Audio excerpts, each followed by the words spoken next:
Lexical analysis. Lexical analysis అంటే it is the first phase of the compiler. ఈ ఫేజ్ని scanning phase అని కూడా అనొచ్చు.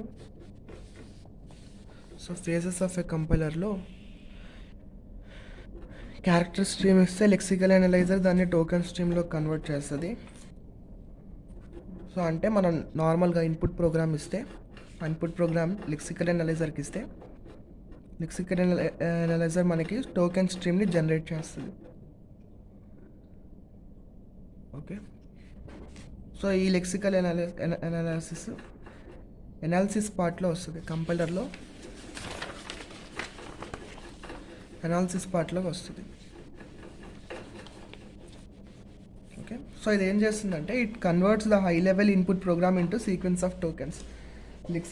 లెక్సికల్ అనాలిసిస్ ఏం చేస్తుందంటే it reads the input stream character by character read చేస్తూ ఎప్పుడైతే దానికి టోకెన్స్ ఫైండ్ అవుట్ చేస్తుందో అంటే లెక్సిమ్స్ ఐడెంటిఫై చేస్తే దాన్ని టోకెన్లోకి సింబల్ టేబుల్లో ఇన్సర్ట్ చేస్తుంది. ఓకే, ఫర్ ఎగ్జాంపుల్ ఇప్పుడు మనం ఇంటిఏ అనుకుంటే ఇంటిఏని హై లెవెల్ లాంగ్వేజ్ ప్రోగ్రాంలో ఉంటే క్యారెక్టర్ బై క్యారెక్టర్ రీడ్ చేసింది. అంటే ఐ తర్వాత ఎన్ తర్వాత టీ రీడ్ చేసింది. చూస్తే ఇంట్ ఉంది, ఈ మూడు కలిపి ఇంట్ అనేది ఏంటి, అదొక డేటా టైప్ కదా. సో టోకెన్గా ఐడెంటిఫై చేసి తీసుకుంటుంది అలా. నెక్స్ట్ స్పేస్ ఉంది, తర్వాత ఏ కనిపించింది, ఏ ఒకటే ఉంది ఇక్కడ, ఏతో ఇంకేం లేవు తర్వాత కాంబినేషన్. సో అది ఏమనుకుంటుంది ఏని అంటే ఇది ఒక ఐడెంటిఫైర్ వేరియబుల్ నేమ్ కదా అని అనుకొని అదొక టోకెన్గా జనరేట్ చేస్తుంది. ఓకే, నెక్స్ట్ సెమీకాలన్ ఉంది, అదొక టోకెన్ అంటే smallest part of C program any program అని. సో అది టోకెన్స్ని ఐడెంటిఫై చేయడం. Main task of lexical analyzer is to identify tokens. So ఇలా టోకెన్స్ని ఐడెంటిఫై చేయడం lexical analysis and main role. Next role of a lexical analyzer or functions of lexical analyzer. So it produces stream of token స్ట్రీమ్ని generate చేస్తుంది, అది first. Next identification of టోకెన్స్ని identify చేస్తుంది, ఇది main important task. టోకెన్స్ని identify చేసి లాస్ట్లో ఏం చేసింది stream of tokens అంటే ఏంటి అంటే ప్రోగ్రాంలో మనం ఇచ్చిన ఇన్పుట్ ప్రోగ్రాంలో ఏవైతే టోకెన్స్ ఉన్నాయో ఆ టోకెన్స్ అన్నిటిని లిస్ట్ చేస్తుంది. It eliminates blanks and comments. So blank spaces ఉంటాయి లేదంటే కమెంట్స్ ఉంటాయి, అవన్నిటిని రిమూవ్ చేస్తుంది. కమెంట్స్ని రిమూవ్ చేసేస్తుంది as well as blank spaces అంటే గ్యాప్స్ ఉంటాయి కదా, గ్యాప్స్ కూడా రిమూవ్ చేస్తుంది.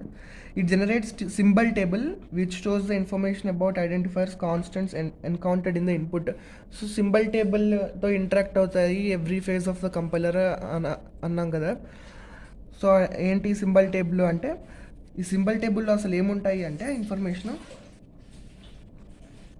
లెక్సిమ్, అది ఐడెంటిఫై చేసిన లెక్సిమ్ ఏంటి యాజ్ వెల్ యాజ్ దానికి సంబంధించిన ప్రతి ఇన్ఫర్మేషన్ ఉంటుంది.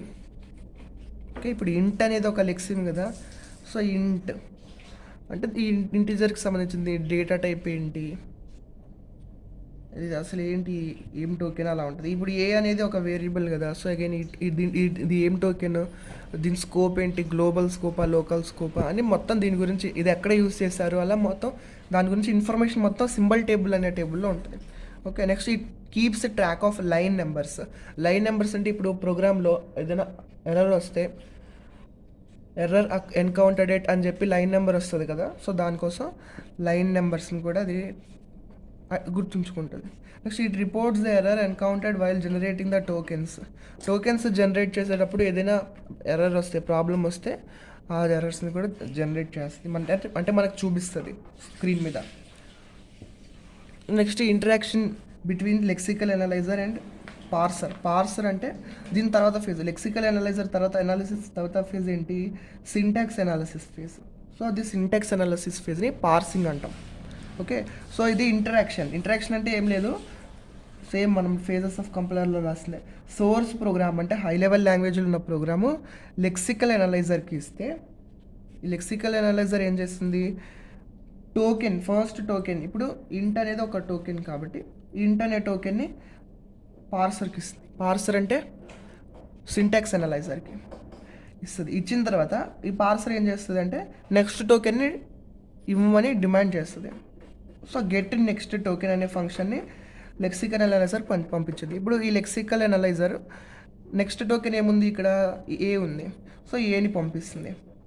మళ్ళీ తర్వాత నెక్స్ట్ టోకెన్ పంపించమని డిమాండ్ చేస్తుంది. సో అప్పుడు నెక్స్ట్ ఏముంది, సెమీకాలన్ ఉంది, మళ్ళీ సెమీకాలన్ని పంపించింది. అలా ఇంటరాక్ట్ అవుతాయి ఈ రెండు. Okay, token and get next token అనే ఫంక్షన్స్ యూస్ చేస్తాయి. అండ్ ఈ రెండు సింబల్ టేబుల్తో కమ్యూనికేట్ అవుతూ ఉంటాయి. ఇంటరాక్షన్. నెక్స్ట్ ఒక్కొక్కసారి some times lexical analyzers are divided ఉంటే క్యాస్కేడ్ ఆఫ్ 2 ప్రాసెసెస్, అంటే 2 ప్రాసెసెస్ కలిపి లెక్సికల్ ఎనాలిసిస్ జరుగుతుంది. First scanning and second one is lexical analysis. Scanning అంటే ఏంటి, ఫస్ట్ ఇందాక మన రోల్ ఆఫ్ లెక్సికల్ అనలైజర్లో it eliminates blank spaces, comments అన్నాం కదా.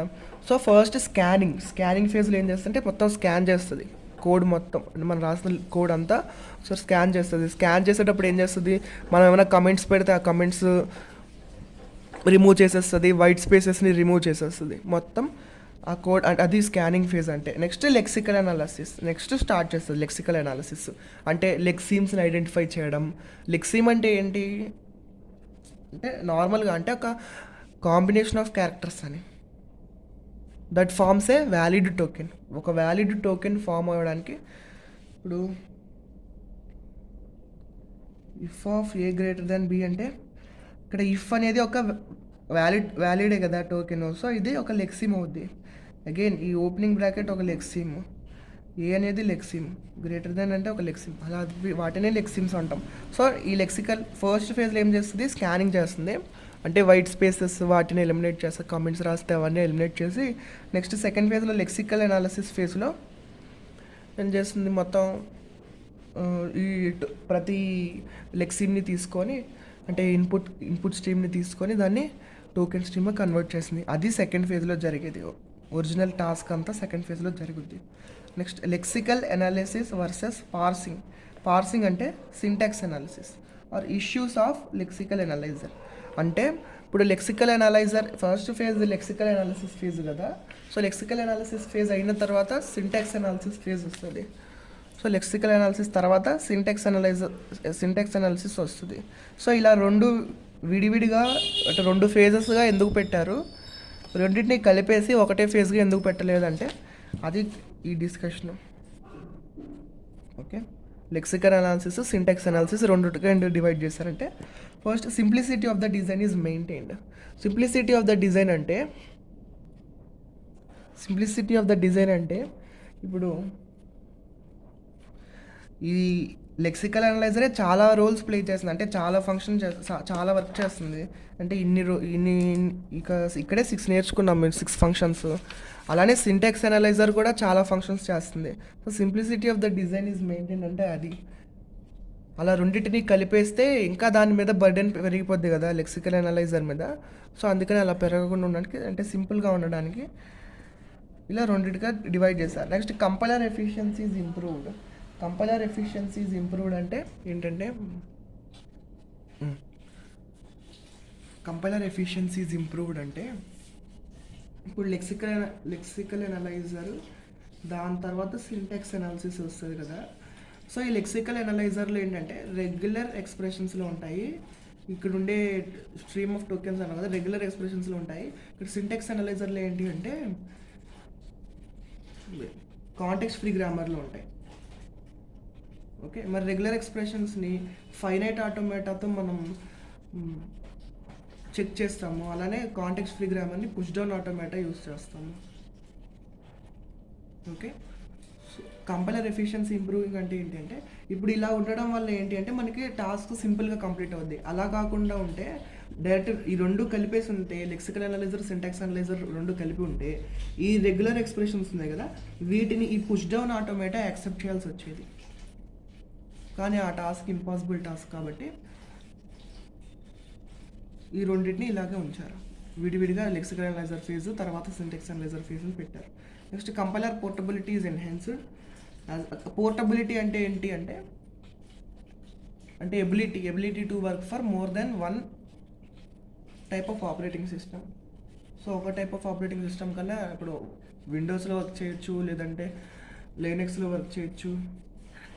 అలా కంపైలర్ పోర్టబిలిటీ ఇంప్రూవ్ చేయడానికి, యాజ్ వెల్ యాజ్ ఇక్కడ ఏంటంటే input peculiarities or input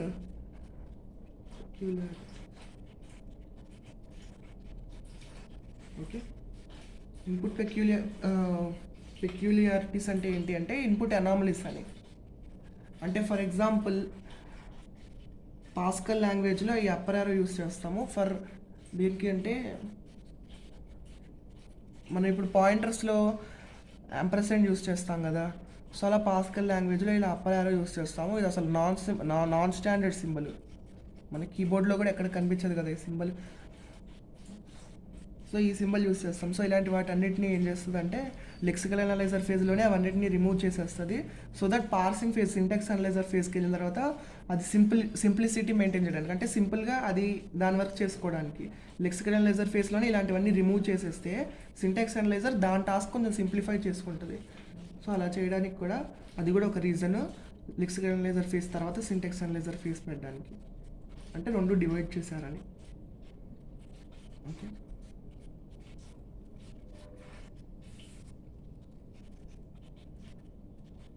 next tokens, patterns and lexemes. Token అంటే ఏంటి? ఇప్పుడు ఇచ్చిన ఇన్పుట్ స్ట్రింగ్ అది ఐడెంటిఫైరా, అసలు కీవర్డా, వేరియబులా, కాన్స్టెంటా, అసలు ఏంటి దాని గురించి చెప్పేదే టోకెన్ అంటే. ఓకే. ఇప్పుడు ఎగ్జాంపుల్కి నేను ఇంట్ ఏ అన్నాను, సేమ్ ఎగ్జాంపుల్ ఇక్కడ ఇంట్ అంటే ఏంటి? It is a keyword. A అన్నాను, ఏ అంటే ఇట్ ఈస్ ఏ వేరియబుల్. అలా వాటిని టోకెన్స్ అంటాం. ఇంట్ అనగానే ఇంట్ అనేది ఏంటి? ఒక లెక్సిమ్, దీనికి కరస్పాండింగ్ టోకెన్ ఏంటి? కీవర్డ్. ఏ అనేది ఏంటి? ఇది ఒక లెక్సిమ్, దీనికి కరస్పాండింగ్ కీవర్డ్ ఏంటి? ఐడెంటిఫైయర్ అలా. Next pattern. ప్యాటర్న్ కన్నా ముందు లెక్సిమ్ చూద్దాం. Sequence of characters in the source program that are matched with the pattern of the token. అంటే టోకెన్ ప్యాటర్న్తో మ్యాచ్ అయ్యి ఇంట్, ఇక్కడ చూడండి ఎగ్జాంపుల్ ఇంట్, ఐ, నెంబర్స్, ఆన్స్ ఇవన్నీ ఏంటంటే ఐడెంటిఫైర్స్ అని. ఐడెంటిఫైర్స్ అంటే వేరియబుల్స్ అని. ఇంటీజర్, ఇంట్ అని ఉంది కదా, ఇదేంటి? కీవర్డ్. సో ఈ ఇంట్, ఐ, ఇలా వస్తే వీటిని లెక్సిమ్స్ అంటాము. వీటికి కరస్పాండింగ్గా ఏముంటాయి? కీవర్డా ఇది, లేదంటే ఐడెంటిఫైరా, ఇది కాన్స్టెంటా, అలా చెప్పేదాన్ని టోకెన్ అంటాం. ప్యాటర్న్ అంటే ఏంటంటే set of rules that describes the token. So టోకెన్ని డిస్క్రైబ్ చేసే రూల్స్ని ప్యాటర్న్స్ అంటాం. ఫర్ ఎగ్జాంపుల్ ఏంటి? మనం రెగ్యులర్ ఎక్స్ప్రెషన్స్లో ఉంటాయి, ఇక్కడ ఇచ్చేవి అన్నాం కదా. సో ఎగ్జాంపుల్కి మనం వేరియబుల్ నేమ్ ఇవ్వాలి అంటే ఎలా ఇవ్వచ్చు? ఏదర్ లెటర్ అయినా ఇవ్వచ్చు, లేదంటే ఫస్ట్ వేరియబుల్ నేమ్స్లో మనం ఫస్ట్ లెటర్ ఎలా ఉండాలి అంటే ఏదర్ లెటర్ అయినా ఉండొచ్చు, లేదంటే అండర్ స్కోర్ అయినా ఉండొచ్చు కదా. సో ఇది లెటర్ ఉండొచ్చు, లేదంటే అండర్ స్కోర్ అయినా ఉండొచ్చు. ఓకే. దాని తర్వాత రిమైనింగ్ అన్నీ ఎలా ఉండొచ్చు? ఏదర్ లెటర్ ఉండొచ్చు, లేదా నెంబర్ అయినా ఉండొచ్చు, అండర్ స్కోర్ అయినా ఉండొచ్చు, అండ్ వీటి కాంబినేషన్లో ఏమైనా ఉండొచ్చు. సో స్టార్ పెట్టా. సో ఇది ఒక రూల్ కదా ఇది. సో రూల్స్ చెప్తుంది, దాన్ని ప్యాటర్న్ అంటాం. ఇది ఒక ప్యాటర్న్, రూల్ చెప్తుంది అంటే ఎలా ఉండాలి అని. ఓకే. నెక్స్ట్ ఎగ్జాంపుల్ ఏంటి? If of a less than b అంటే ఇందులో లెక్సిమ్స్ ఏంటి? ఓపెనింగ్ పారాన్సిస్, ఇఫ్ ఒక lexeme, opening parenthesis, a less than b, closing parenthesis, ఇవన్నీ లెక్సిమ్సే. వీటికి కరస్పాండింగ్గా మనం ఇఫ్ అనేది ఏంటి? ఒక కీవర్డ్. సో ఇదొక token. Okay. Next opening parenthesis అనేది కూడా ఒక టోకెనే, ఎందుకంటే అది కూడా ఒక లెక్సిమే కాబట్టి. నెక్స్ట్ ఏ అంటే ప్రతి లెక్సిము ఒక టోకెన్కి మ్యాచ్ అవ్వాల్సిందే. ఓకే. Next identifier. ఐడెంటిఫైర్ అంటే ఏంటి? Collection of letters, variables.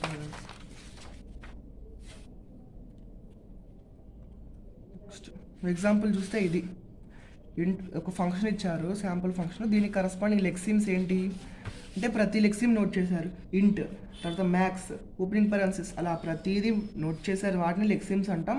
వాటి కరస్పాండింగ్ టోకెన్ ఏంటి? ఇంట్ అనేది ఒక కీవర్డ్, మ్యాక్స్ అనేది ఐడెంటిఫైర్, ఓపెనింగ్ పారాన్సిస్ ఆపరేటర్, ఇలా ఇవి టోకెన్, ఇది లెక్సిమ్ అంటాం. Okay. Next attributes for the tokens. Attributes అంటే ఏంటి అంటే ఇప్పుడు మనం ఫస్ట్లో నేర్చుకున్నాం కదా, అది టోకెన్ స్ట్రీమ్ ఎలా జనరేట్ అవుతుంది అంటే ఇలా యాంగులర్ బ్రాకెట్స్లో token name comma attribute number ఉంటాయి అని. టోకెన్ నేమ్, యాట్రిబ్యూట్ నెంబర్ ఈ ఫామ్లో వస్తాయి అన్నాం కదా, ఇందులో యాట్రిబ్యూట్ ఉంది కదా, అదే యాట్రిబ్యూట్ అంటే. సో యాట్రిబ్యూట్స్ అంటే ఏంటి అంటే ఇప్పుడు మోర్ దెన్ వన్స్ రిపీట్ అవుతాయి ఒక్కొక్క ఇప్పుడు చూడండి, ఈ అనేది ఉంది, ఈ అనేది ఒక ఐడెంటిఫైర్. ఫస్ట్ టైం ఒక ఐడెంటిఫైర్ వచ్చింది, ఇలా స్కాన్ చేస్తుంటే ఎం మళ్ళీ ఐడెంటిఫైర్ కనిపించింది, సెకండ్ టైం కనిపించింది, మళ్ళీ వస్తుంటే మళ్ళీ సి, మళ్ళీ ఇదొక ఐడెంటిఫైర్. సో ఐడెంటిఫైర్స్ ఎన్నిసార్లు వస్తున్నాయి, రిపీటెడ్గా వస్తూనే ఉన్నాయి ఐడెంటిఫైర్స్ అంటే. సో మరి అన్నిసార్లు వస్తున్నాయి కాబట్టి ఒక్కొక్క ఐడెంటిఫైర్కి ఒక్కొక్క నెంబర్ ఇస్తాం. సో దాన్నే యాట్రిబ్యూట్ అంటాం. Okay, more than once match అవుతున్నాయి కాబట్టి ఒక్కొక్క దానికి ఒక అంటే అడిషనల్ ఇన్ఫర్మేషన్ ప్రొవైడ్ చేస్తున్నాం అనమాట టోకెన్కి. ఏం అడిషనల్ ఇన్ఫర్మేషన్ ప్రొవైడ్ చేస్తున్నాం, దానికి ఒక నెంబర్ ఇస్తున్నాం, ఆ నెంబర్నే యాట్రిబ్యూట్ అంటాం. ఇప్పుడు ఫర్ ఎగ్జాంపుల్ ఈ ఉంది, ఈజ్ ఈక్వల్ టు ఇది ఎంసీ స్క్వేర్ అని. సో ఈ ఫస్ట్ ఈ చూస్తుంది, ఈ ఏంటి ఐడి, దీనికి కరస్పాండింగ్ టోకెన్ జనరేట్ చేస్తున్నాను. ఐడి ఇదొక ఐడెంటిఫైర్, యాంగులర్ బ్రాకెట్స్లో పెడతాం ఐడెంటిఫైర్. ఫస్ట్ టైం వచ్చింది, సో 1 అంటే ఫస్ట్ ఐడెంటిఫైర్ అని, లేదా ఐడి 1 అని రాసుకోవచ్చు సింపుల్గా. ఈజ్ ఈక్వల్ టు ఏంటి ఆపరేటర్, వీటికి మనం ఏమి యాట్రిబ్యూట్స్ ఏమి రాయక్కర్లేదు. మళ్ళీ ఐడెంటిఫైర్ కనిపించింది, సెకండ్ టైం కనిపించింది వేరే ఐడెంటిఫైర్ కాబట్టి ఇది, దీనికి నెంబర్ 2. సో వాటిని యాట్రిబ్యూట్స్ అంటాం, వాటికి నేను నెంబరింగ్ ఇస్తే అదే attributes. Next lexical errors.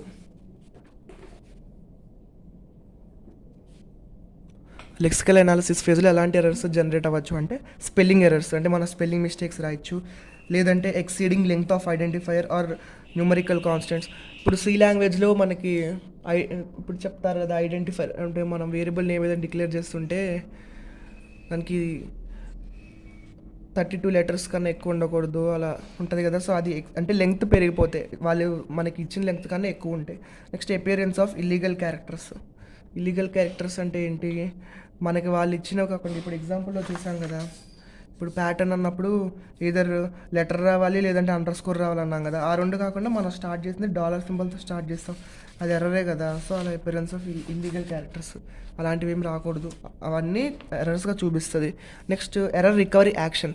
First మనకి అది ఎర్రర్గా చూపించే ముందు ఎర్రర్ రికవరీ యాక్షన్ ఏమైనా ప్రొడ్యూస్ చేసేమో ఫస్ట్ చెక్ చేసుకుంటుంది. ఓకే, ఎర్రర్ రికవరీ యాక్షన్ అంటే ఆ ఎర్రర్ వచ్చింది కదా, ఎర్రర్ని ఎలా అయినా తీసేయచ్చా అని చెక్ చేస్తుంది ఫస్ట్. అప్పుడు ఒకవేళ దానివల్ల కాకపోతే అప్పుడు మనకి స్క్రీన్ మీద ఎర్రర్ వచ్చిందని చూపిస్తుంది, లేదంటే ఇలా ఇవి యూస్ చేసి ఏదో ఒకటి యూస్ చేసి కన్వర్ట్ చేస్తుంది. ఓకే, ఫస్ట్ మనం ఇక్కడ లెక్సికల్ అనాలిసిస్లో చేసేది ఏంటంటే very simple recovery method, panic mode recovery method.